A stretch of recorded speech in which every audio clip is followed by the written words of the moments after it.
Magandang araw sa inyo mga banateros at eto na nga pag-usapan po natin itong feeling VIP na ito.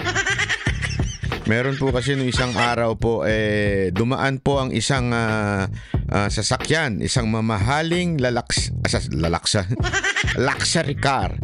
Isang maganda at mamahaling sasakyan at ito po ay nag-filling. At meron pa itong numero number 7 na alam naman po natin mga kababayan, ito po ay numero ng mga senador. Alam nyo, sa totoo lang po mga kababayan, hindi na sana mapupuna ito eh.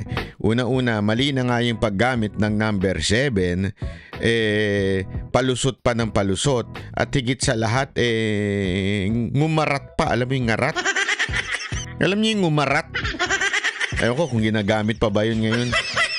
Nginaratan pa yung yung ginanon no. Ganun no. Ginanon po yung yung traffic enforcer. Hindi na ho nagpakumbaba dahil siya na nga nagkamali. Ngumarat pa.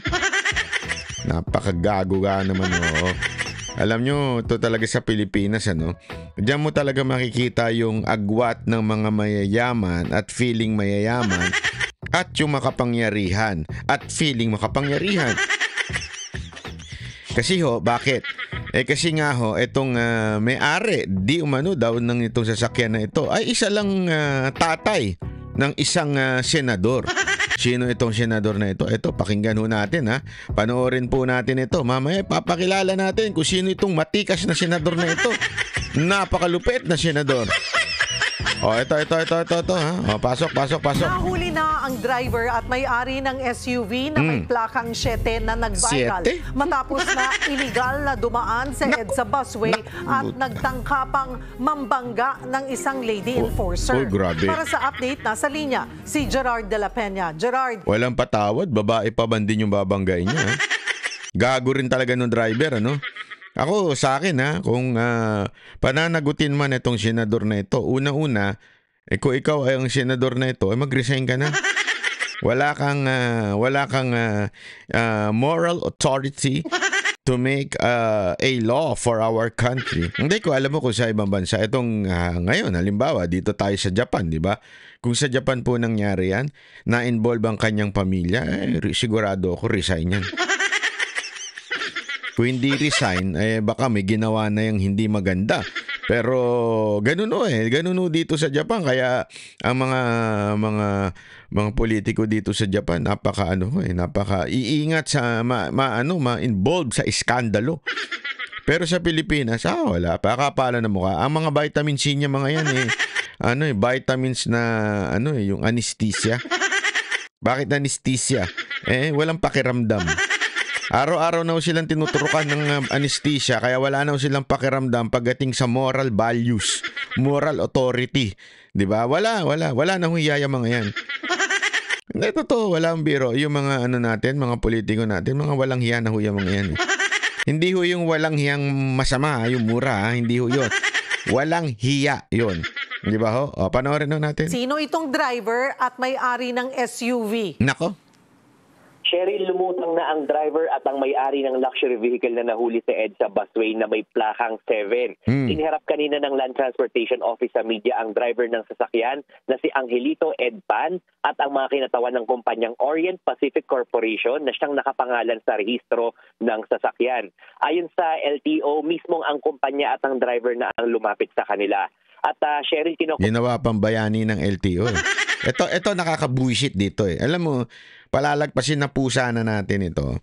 Kaya lang, dito sa sinasabi ng LTO, nagpapalusot pa po, parang pinalalabas pa nila na hindi, lumapit na, humihingi na ng tawad. So patawarin nyo na, anak naman kayo ng animal. Parang ganun ang dating Parang tayo pa ang kailangan merong responsibilidad magpatawad dahil lumapit na daw sila. Mamaya magpapalusot pa yan pakinggi. Ito ng driver, galing sila sa isang restaurant sa Parañaque noong linggo. Sakay ang isa pang kapwa niya driver at 2 investor ng kumpanya papunta sa isang mall sa Ortigas. So ibig sabihin wala talaga yung senador doon, okay? So hindi yan ika nga investor daw sa negosyo nila. negosyante si senador. Ginagamit kaya niya yung pagiging senador niya para sa kanya negosyo? Yan po ang matinding katanungan. Gago! Hindi ho, syempre sa tingin, kayo na lang kung yung simpleng bagay tulad ng paggamit ng plaka ng sasakyan para sa kanyang advantage, ika nga, ginagamit niya kaya yung pagiging senador niya para sa advantage ng negosyo ng kanyang pamilya?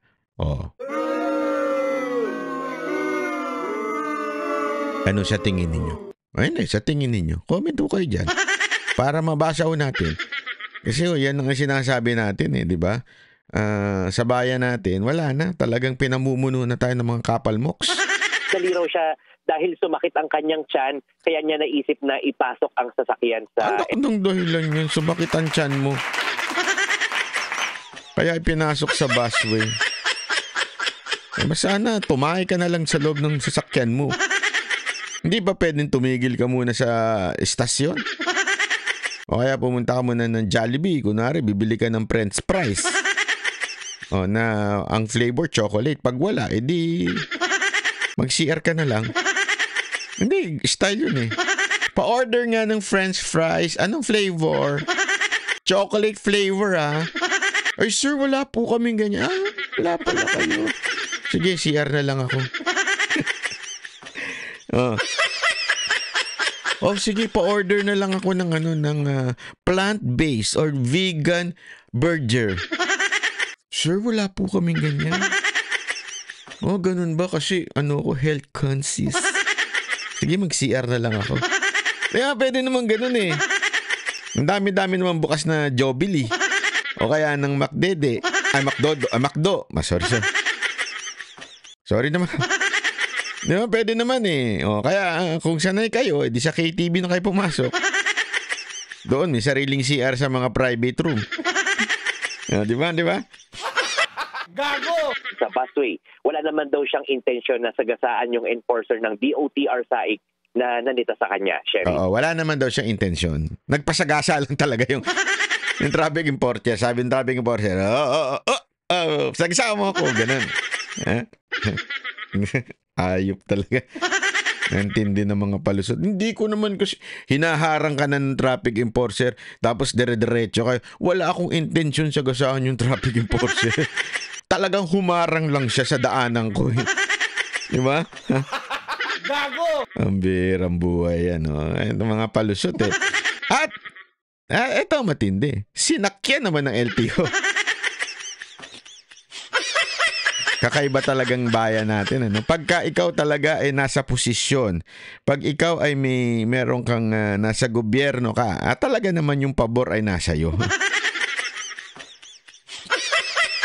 Sa bagay mga kababayan na sino bang may control ng budget ng LTO? Di ba? Kamara at saka ang Senado. Gusto mo ba ma-question ka sa budget nyo? LTO? DOTR? Gusto nyo ma-question kayo? Gusto nyo bang ipahiring namin kayo? Tapos pag mali yung sagot mo, kaya hindi ko kursunado yung sagot mo, contempt ka? Kaya mga kababayan, intindihin nyo naman yung posisyon ng LTO. Siya naman na mayayari pag di siya sumunod. Di ba? Kayo naman. Ganyan sa bayan natin Bayan ng mga... Ayoko sana sabihin. Huwag ko na lang sabihin yung abusado, mahirap naman. Baka sabihin naman sinasabihan ko ba sila ng abusado? Ayoko sabihin yun. Hindi ko na lang sasabihin. Totoo ba yung bali-balitang may kamag-anak silang senador?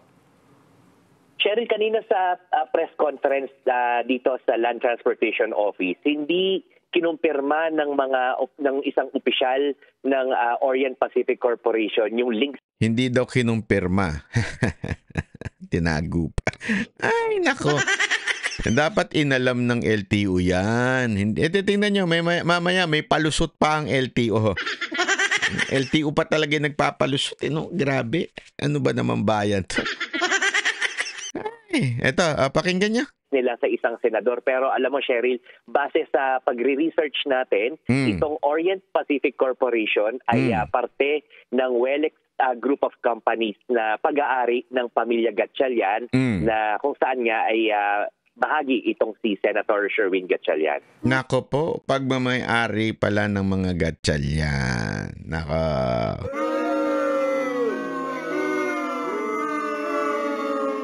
Alam niyo na, di ba? Malamang kay ano yan, kay Bongo yan. Bakit kay Bongo? Ay kasi ganun ngayon eh. Pag posisyon ka, pagkakalabang ka ni Marcos, pagkalabang ka ni Tambi, ikaw may kasalanan sa lahat ng bagay. Di ba? Kaya kasalanan ni Bongo yan. Di ba? Hindi po. Sa totoo lang, ayan na nga. Kay Gatchalian na nga eh. Sa pamilya Gatchalian yung sasakyan na yun. Nantakin mo, ilang kaya yung sasakyan nila? 'Di ba? Isipin mo, ilan yung sasakyan ng pamilya Gatchalian? Ilang kaya doon ang gumagamit ng 7 para sa coding? Tama nga naman. Kung ikaw ba naman traffic enforcer, paparahin mo ba yung 7 kahit nang gano'n na yan? Nag-counterflow? Hindi mo paparahin yan. Buti na lang yung sa busway, sigurado ko naka-video yun.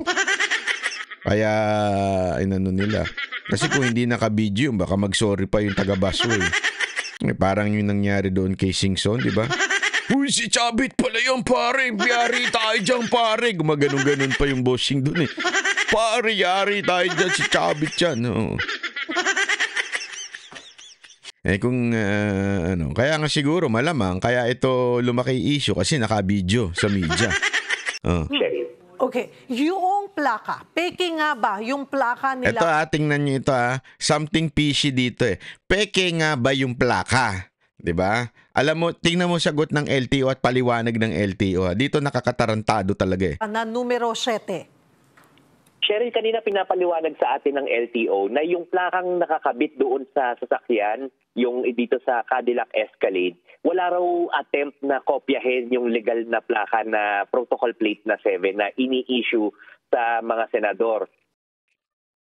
Hindi daw, parang sa madaling salita, hindi naman sa peke yan. Wala namang attempt or desire na kopyahin yung sa mga senador. Putang. LTO, nakakagago yung palusot nyo. Oo, alam mo, nanggagago kayo eh. Ano yun? Wala lang, nagkapareho lang. Ano lang yun, nagkataon lang. Grabe. LTO naman, huwag nyo naman kaming gaguhin mga Pilipino. Ginagago nyo na nga araw-araw. Gagaguhin nyo pa rin ngayon. O hindi ito maituturing na peke kasi meron naman daw talagang nagmamanufacture ng mga... Hindi daw peke. Mga kababayan, hindi daw peke kasi may nagmamanufacture daw ng ganitong klaseng commemorative plate. Eto sige. Ganun pala. So ako, maglalagay din ako ng 7 doon sa sasakyan kong anong tawag dito? Maserati. Maglalagay, hindi, joke lang po, wala akong ganun.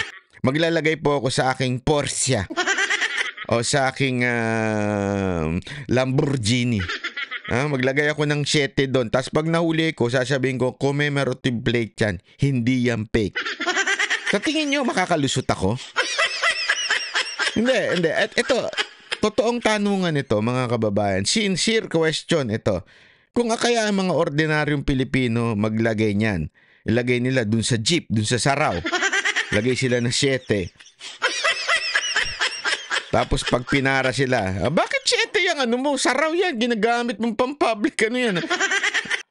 Commemorative plate yan. Hindi yan peke. Yan ang sabi ng LTO eh. Ayan o, nasa news oh. Commemorative plate yan. Hindi yan peke. Abay, bukas na bukas. So order ako sa Lazada ng 7.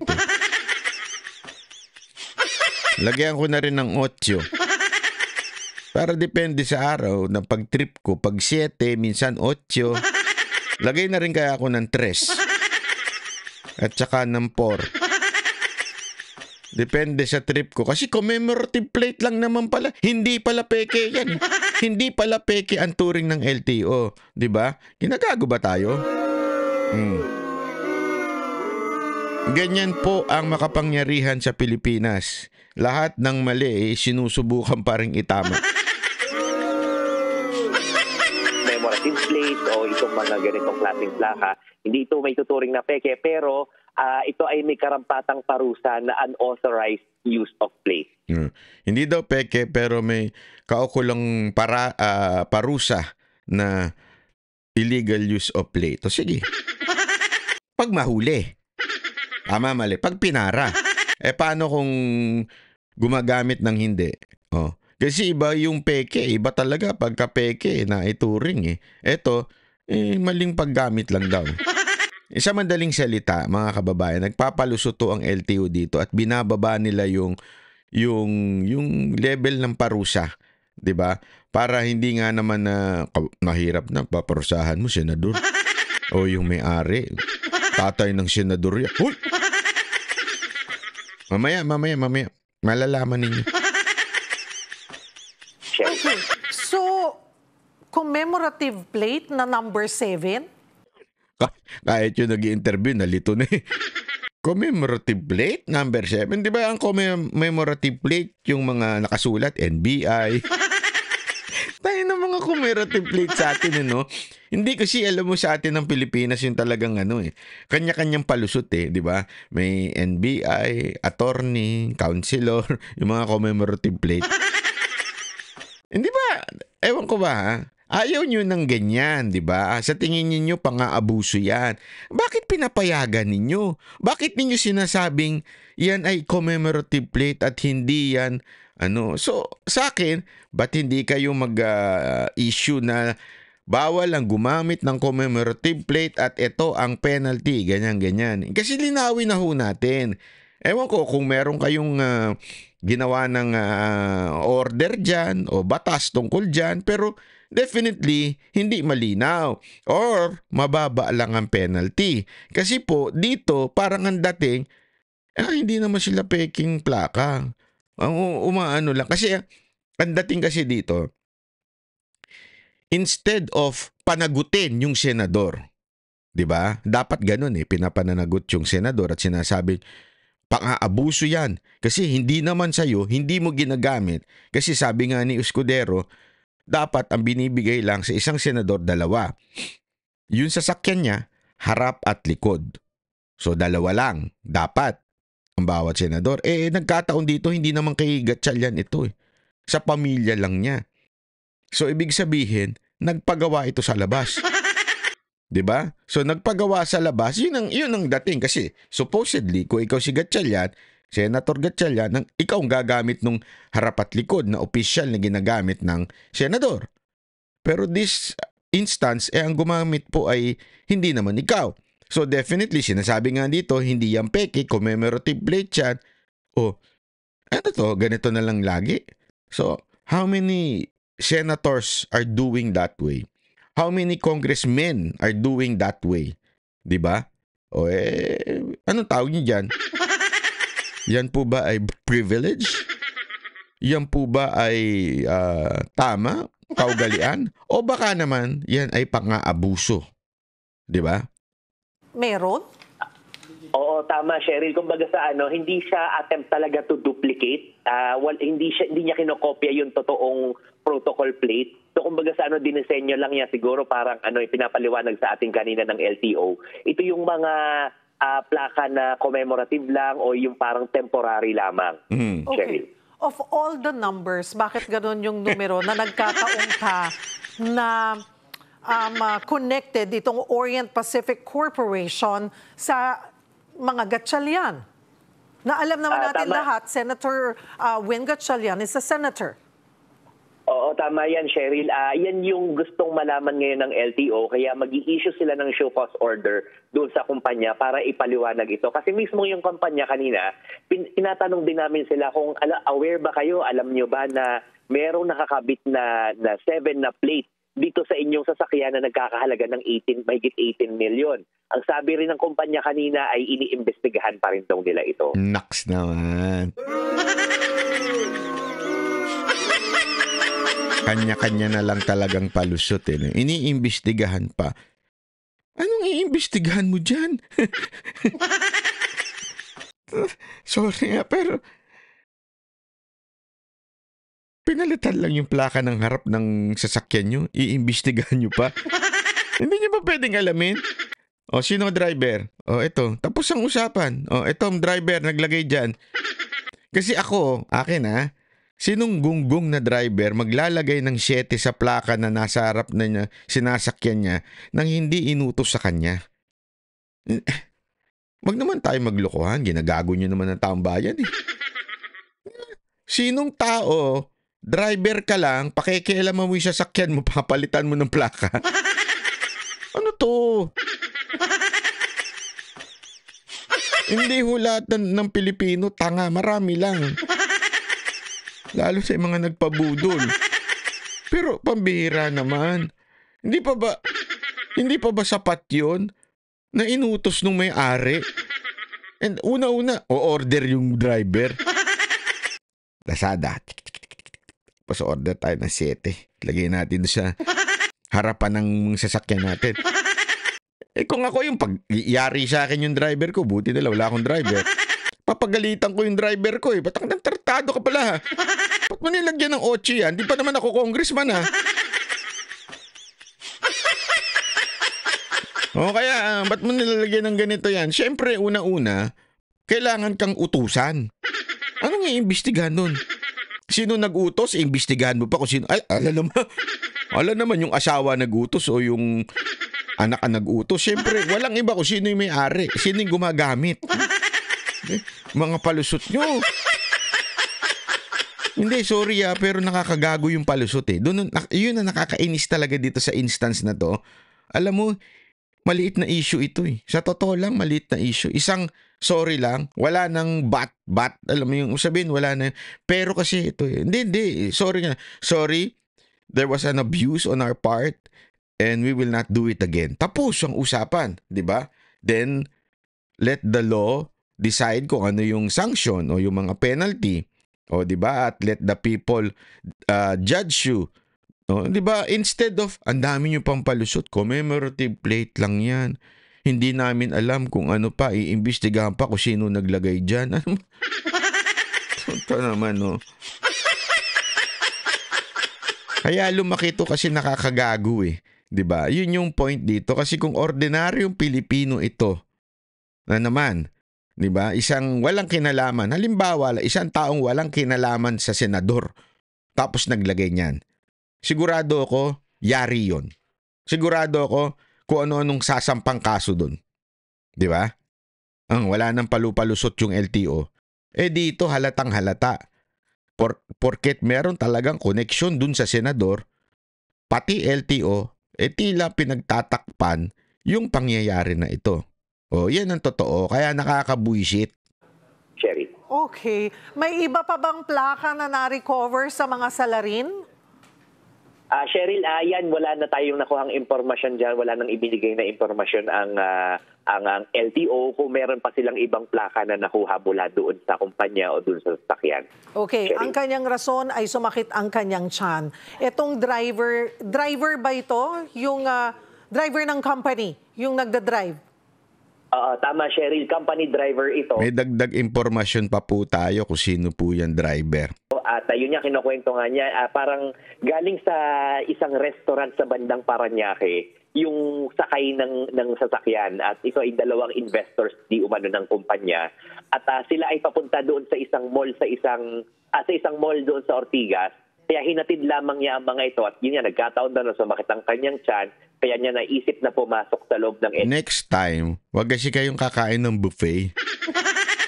Minsan kasi... Hindi, malamang kasi may investor daw. Kumain siguro sila ng buffet. Malamang, yung buffet na yun kasi minsan mabilisan yung doon pagpahanda, yung pag-aayos ng buffet medyo hindi na malinis. Hindi, lalo na yung ilang mga nakikita kong mga may sale na buffet. Pag tiningnan nyo yung kitchen, naku po. Delicates talaga. Baka mamaya sa sobrang maraming nasiraan ng tiyan. baka daanan na ng mga private vehicle yung busway.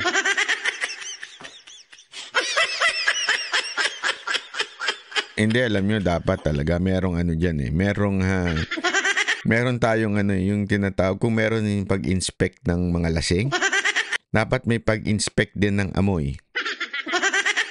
Hindi kasi pag ang taong natatay, utot ng utot yan. Diba? So, isisiksik mo yun doon sa sasakyan o kaya doon sa aircon. Grabe yung level ng utot dito. Ibig sabihin, totoong natatay na siya. Yung pwede nyo nang pagbigyan. Pero kung wala namang utot ng utot, di, totoo yan. Ha? Walang biro. Kaya nga iba, pinipigilang umutot eh. Kasi minsan may sumasama. Diba? Totoo naman, walang biro eh. Kaya nga, doon malalaman mo na kung tunay na natatae. Alam po yan. Sa busway, parang nga naman daw mas mabilis yung kanyang pagmamaneho. Okay. Sherry. Hindi naman excuse. Maraming ganyan ginagamit na. Lumang storya na yung ginagawang excuse na sumakit yung tiyan. Whether sumakit yung tiyan niya or hindi, alam niya na mali yung ginawa niya. Ano ang pananagutan? Anong mga kaso ang kakaharapin niya? Tama yan, Cheryl. Kanina nga, parang on the spot, hindi ko alam kung optics lang ito, sa harap namin ay tinikitan mismo yung driver. Naksa!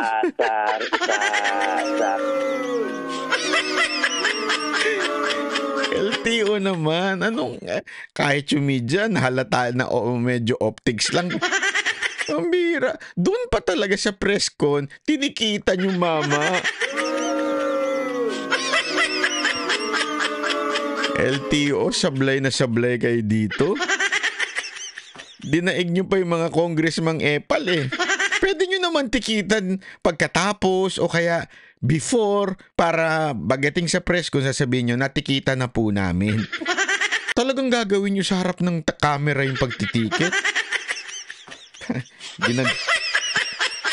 Ewan ko mga Pilipino, masyado na tayong ginagago nitong gobyerno to. Salang reckless driving.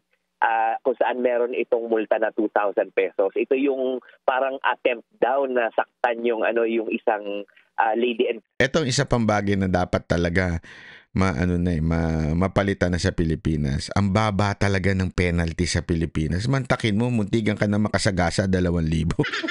Tinakasan mo 2,000. Aside from the 5,000, di ba, yung sa busway. Pero, tanongin ko kayo, kayong mga nasa ibang bansa, sige nga ho. Subukan ninyong hindi sumunod sa traffic enforcer. Takbuhan nyo yung traffic enforcer. Try nyo lang. Yung parahin kayo ng pulis, tapos biglang takbuhan nyo. O di kaya, muntikan nyo ng sagasaan yung pulis. I-try nyo lang ho sa ibang bansa. Sige nga ho, comment ho kayo sa baba. Ano ang penalty sa bansa na tinatitirahan nyo ngayon? Kung muntik-muntikan nyo ng sagasaan yung pumapara sa inyong traffic enforcer. Di ba? Sigurado ko hindi lang yan sa Japan. Kahit sa Amerika, sa Europa o kahit sa bansa ka. Baka siguro sa mga third world country lang na pwede mo lagyan o pwede mong yung mga o kaya naman sobrang baba lang. 'Di ba ang penalty sa muntik-muntik ka mo na sagasaan yung traffic enforcer. Tapos ninartan mo pa. Enforcer na ganita sa kanya. Although sinasabi niya hindi naman daw niya sinasadya dahil automatic yung sasakyan kapag ka nabitawan mo ng konti yung preno, iaandar.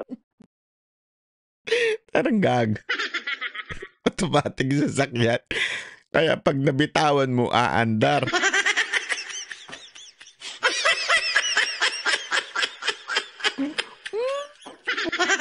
Gusto kitang mga palusot din nyo dyan. Ang bira. Hindi ho ganyan ng automatic. Pag binitawan mo yun, sa totoo nga lang yung kanyang luxury car, walang biro ho yun, Sigurado ako may automatic brake yun.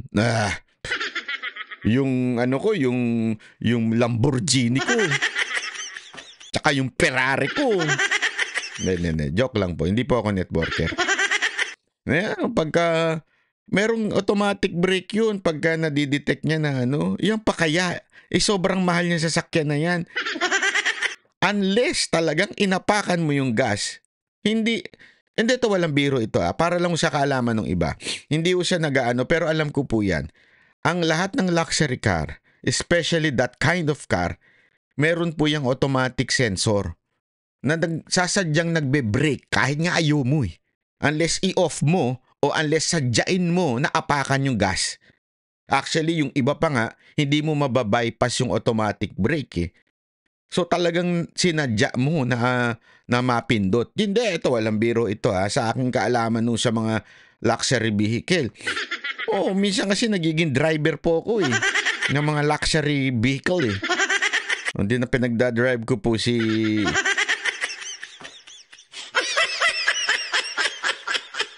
Elon Musk, mga ganon, di ba?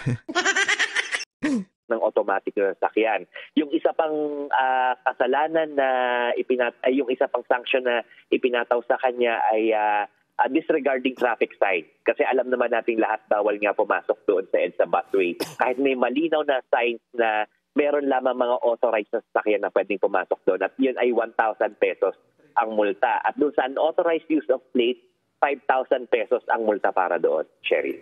So yun lamang ang mga ibang yun lamang ang mga kasong kakaharapin? Sama mo, ang sama na ugali nung yun lang? Yun lang ang kakaharapin niya? Ikaw namang reporter ka, oo. Oo, Cheryl, tama yun. At yun nga, bukod pa doon ay pagpapaliwanagin din yung kumpanya kung bakit sila meron bakit sila gumagamit ng ganoong plaka. Regardless, kahit na commemorative, di ba? Sa commemorative plates ba ay both plates sa harap at sa likod ay dapat parehong di ba dapat mayroon yung talagang kung ano yung plaka ng sasakyan? Kasi both, di ba, front and back ay numero 7 yung makikita mo Oo, tama yun, Cheryl. Kaya yun yung iimbestigahan din ng LTO kung bakit, kung talagang commemorative plate lamang ito o temporary plate, bakit parehong bahagi ng sasakyan ay yun ang plaka. Alam naman natin kapag commemorative plate, dapat nandoon pa rin yung original na plaka ng iyong sasakyan. So, yun. Yung magiging bahagi ng investigasyon ng LTO kapag nasamon nila yung mga... Wala na sa balita yan. So, tapos na yung issue. Ngayon, binigyan lang muna kayo ng masabing nagawa nila. Pero after that, wala na. Kinatawa nitong Orient Pacific Corporation. Kailan daw haharap sa kanila itong Orient Pacific Corporation?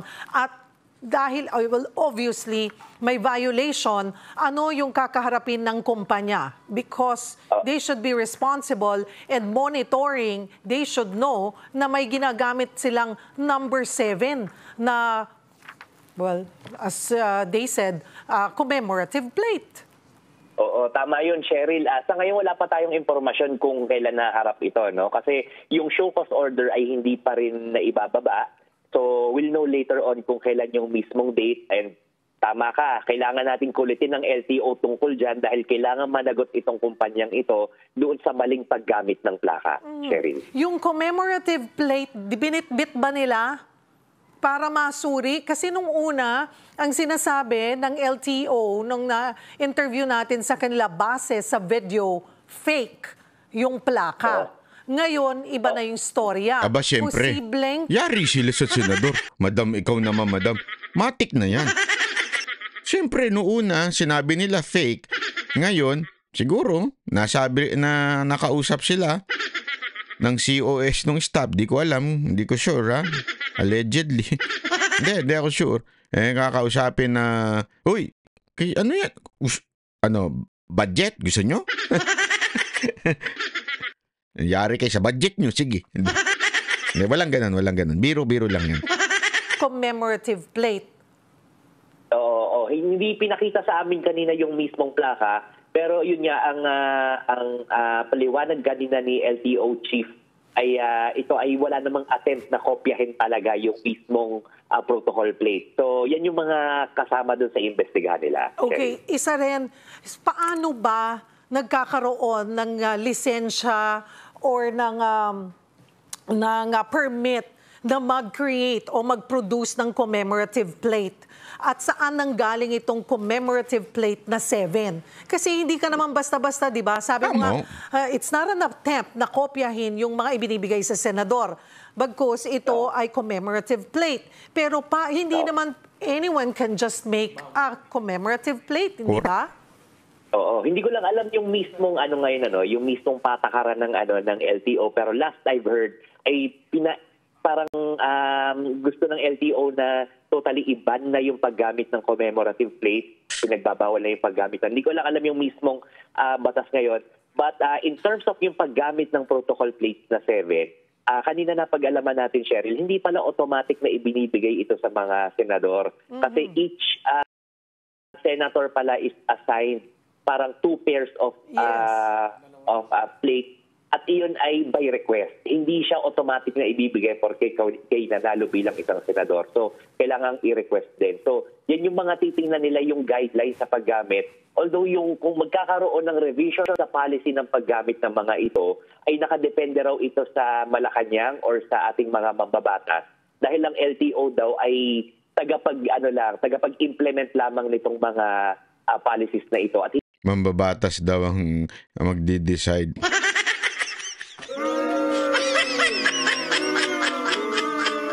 Yan nga ang isa sa mga hinahabol nila, yung paggamit ng 8 tsaka 7 para walang walang huli. Tapos sa kanila nakaasa kung papagawa niyan. Siguro, pambira. Yung mga mambabatas natin, puro mga self-serving ang kanilang pinatutupad. Diba? Gago! Yung doon sa number of sets ng plates ng bawat government official na bibigyan, diba? Ng special plates. Pero you might wanna look into yung sa commemorative plate. Paano ba? Meron ba talaga? May nag-apply? I don't know if you apply that. Meron ba Madam, gusto mo malaman? Nasa Lazada.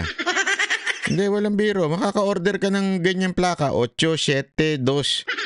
Hindi naman siguro yung 1, 2, 3. Pero yung mga 7, 8, 16, marami niyan. Lazada Google mo. Pa-approve na pwede silang gumawa ng commemorative plate na number 7. Sino ito? Ilan ang allowed sa mga commemorative plates na ganyan? 'Di ba? Kasi para alam natin, kasi sinasabi nila it's not fake.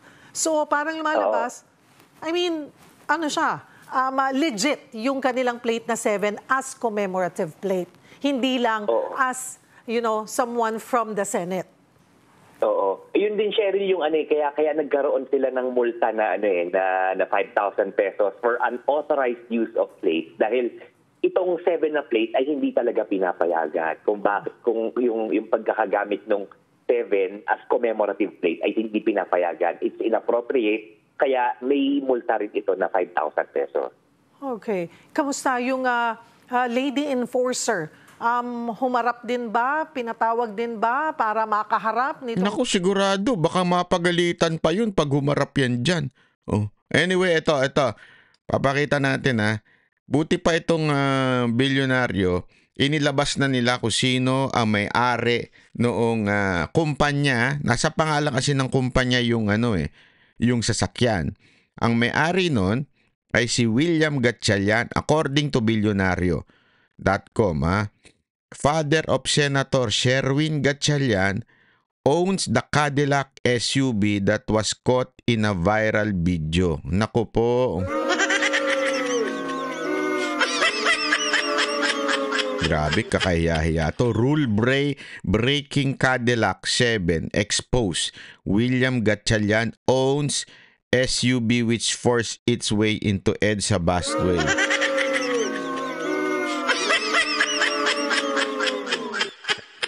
Alam mo kung ako si Sherwin Gatchalian, mag-sorry ka na lang. Diba? Huwag na tayong magbarami pang hanas sa buhay. Mag-sorry na lang tayo. Mali. Naging abusado kami sa paggamit ng number 7 ng aking ama. Ganun lang.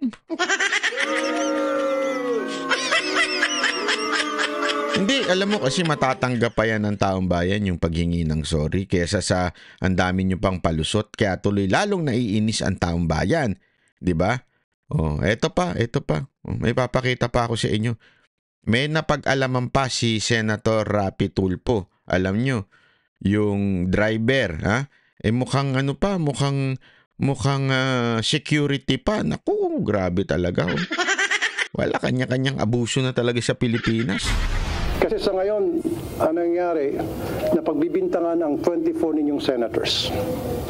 And I know for a fact na wala sa 24 senators namin ang involved doon sa skandalong yon sa EDSA.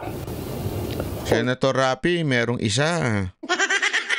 Hindi naman siya pero ayan na nga ho na-connect ho kay Sherwin Gatchalian, yung kanyang ama ang gumamit ng 7. Though I also know for a fact na ito related sa isang senador. Nako, yun. Buti sinabi mo, related sa isang senador.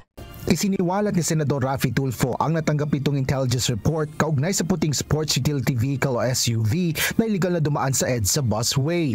Nababahala ang mambabatas dahil nasasangkot-an niya ang miyembro ng Senado dahil gamit ang naturang sasakyan ang protocol plate number na 7 na ibig sabihin ay nakarehistro sa isang senador. Ayon kay Senador Tulfo, galing ang sangkot na SUV sa Ninoy Aquino International Airport Terminal 1 noong araw ng pangyayari at papunta sa isang hotel sa Quezon City. Yung security niya, yung nakasakay sa transit, ay former AFP member. Naku po, patay tayo dyan.